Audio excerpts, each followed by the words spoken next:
السلام عليكم ورحمة الله وبركاته. الحمد لله نحمده ونستعينه ونستغفره ونعوذ بالله من شرور أنفسنا ومن سيئات أعمالنا. من يهده الله فلا مضل له ومن يضلل فلا هادي له. أشهد أن لا إله إلا الله وحده لا شريك له وأشهد أن محمدا عبده ورسوله. اللهم صل على محمد وعلى آل محمد كما صليت على إبراهيم وعلى آل إبراهيم إنك حميد مجيد. اللهم بارك على محمد وعلى آل محمد كما باركت على إبراهيم وعلى آل إبراهيم إنك حميد مجيد. أما بعد فإن أحسن الحديث كتاب الله وخير الهدي هدي محمد صلى الله عليه وسلم وشر الأمور محدثاتها وكل محدثة بدعة وكل بدعة ضلالة وكل ضلالة في النار. قال الله تبارك وتعالى في القرآن المجيد والفرقان الحميد: أعوذ بالله من الشيطان الرجيم. يا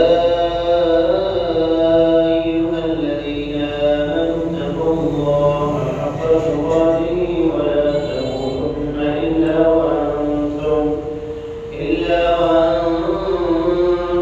مسلمون. يا أيها الناس اتقوا ربكم الذي خلقكم من نفس واحدة وخلق منها زوجها وبث منهما رجالا كثيرا ونساء واتقوا الله الذي تساءلون به والأرحام إن الله كان عليكم رقيبا. يا أيها الذين آمنوا اتقوا الله وقولوا قولا سديدا يصلح لكم أعمالكم ويغفر لكم ذنوبكم ومن يطع الله ورسوله فقد فاز فوزا عظيما. قال الله تبارك وتعالى في مقام آخر: كل نفس ذائقة الموت وإنما توفون أجوركم يوم القيامة فمن زحزح عن النار وأدخل الجنة فقد فاز وما الحياة الدنيا إلا متاع الغرور.